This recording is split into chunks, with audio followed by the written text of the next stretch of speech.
Hello class, this is my first learning teaching interaction and I'm going to be going in order of the outline. So I'm first going to start with chapter 1, which is the historical and philosophical perspectives.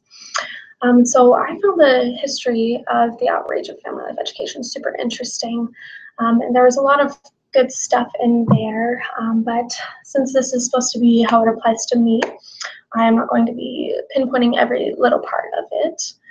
But one thing that I found extremely important was that family life education doesn't receive much participation from a lot of people. And because of this, it doesn't reach all of the audiences who are in greatest need of family life education. And right now, luckily, there are many agencies that are pushing to get education necessary to these groups who are at the greatest risk. The ACF is one example of it, the Administration for Children and Families. Right now, they are working with professionals to develop and implement programs for strengthening marriage among those who are disadvantaged. And these approaches are going to get the education needed to those we'll get the education to those who really need it. Another thing was that technology has really helped family life education to get to more and more people, which is extremely important.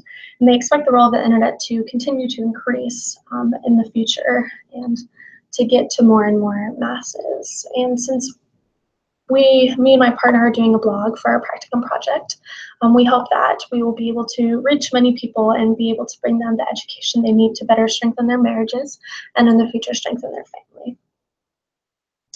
There are many roles that a family life educator can take on. Each educator should be knowledgeable about each role so that they can identify their strengths and their weaknesses and know which approach is most appropriate according to their client and their client's circumstance. When I was thinking about which approach I will be taking as a family life educator, I think that the expert approach fits best with what we are trying to do on our blog. And since we are doing a blog, we won't be having a discussion with the learners. We will just be transmitting the knowledge.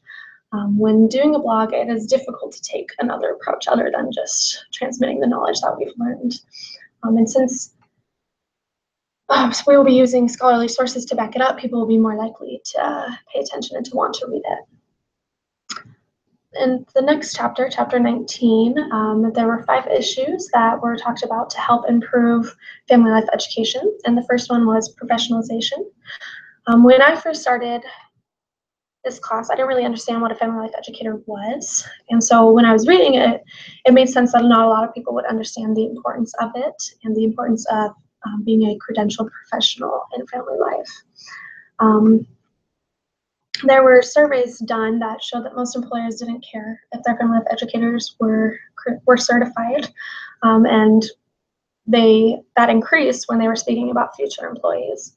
And I think it's important for the public and for employers to understand the importance of being certified and for family life educators to be certified in order to increase their credibility.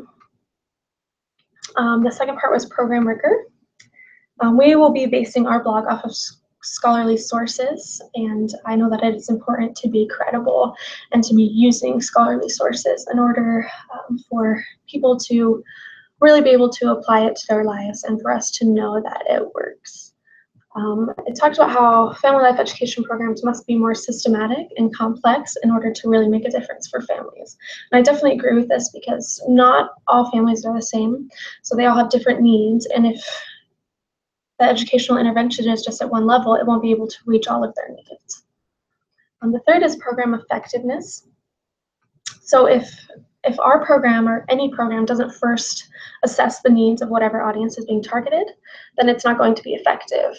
When we are doing our blog, we first obviously assess the needs of our target audience. This is helping us to compile information and know what is the best education to give our target audience. The fourth is marketing family life education. As we market our program, assessing the needs of our audience will help us to learn how to best reach them. So since ours is for people who are married 5 years or less and between the ages of 20 and 35, social media is a great outlet because most people between those ages are using social media. And so we will be able to reach people who are those ages who are married. next chapter is chapter 2, Designing Comprehensive Family Life Education Prevention Programs. It talked about preventive education and the 3 levels, which are primary, secondary, and tertiary. I would say that our program is at the primary level because we are helping families develop the knowledge and skills needed to build strong relationships before issues arise. And that is the main thing, that's the main point of a primary level, is that it happens before the issues arise. So we aren't dealing with them after, we are dealing with them before to help them prevent being in those challenging situations. And this is the only level I ever see myself getting involved in. I do not plan on being a therapist or a counselor in any way. And so I think the primary level is the level that I will be at for the rest of my life as a family life educator. The next part was about the comprehensive model for designing prevention programs. And the first stage is problem analysis. And I believe that through our programs, as long as we are identifying the problem and needs of the learners and establishing an overall goal, we'll be able to help assist them and get their needs met. The second stage is program design. It is important to understand their needs when designing a program. If we don't, the program will fail and it won't reach the audience that it was intended for, and they won't receive that education that we want them to receive. The third stage is pilot testing, which we won't be using since we're doing a blog. But many people will go through the stage and they will recruit, retain, process, and have a formative evaluation. And then they move on to stage 4, which is advanced testing.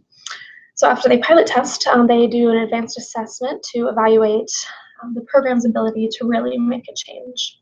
And then the 5th stage is dissemination, which is the widespread adoption of the program.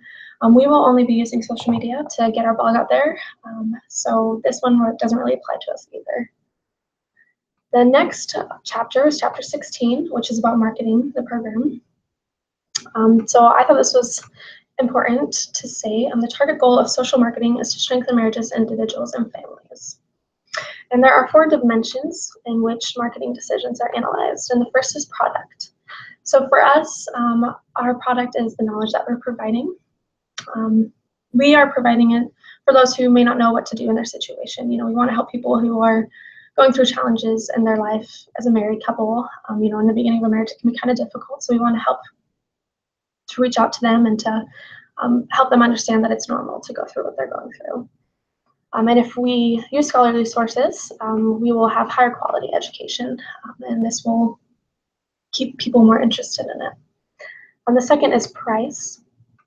The learners we're reaching out to must have the motivation to spend time reading our blog, and also they must want to participate in learning.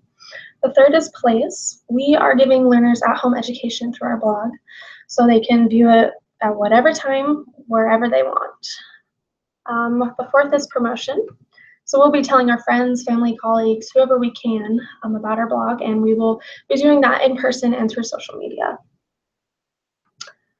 Of this chapter that I thought was important was the family life education programs must be sensitive to a variety of people. So even if they're not necessarily targeting those people, if they're targeting a very specific group, it still must be sensitive to a variety of people. And since we are doing a more general approach and we aren't targeting a very specific group, we definitely need to be sensitive to our target audience, because we want to help reach everyone who's been married for 5 years or less between the ages of 20 and 35, which is a huge range. That's like a lot of people. So we really need to be sensitive to their struggles and help them understand how to overcome them.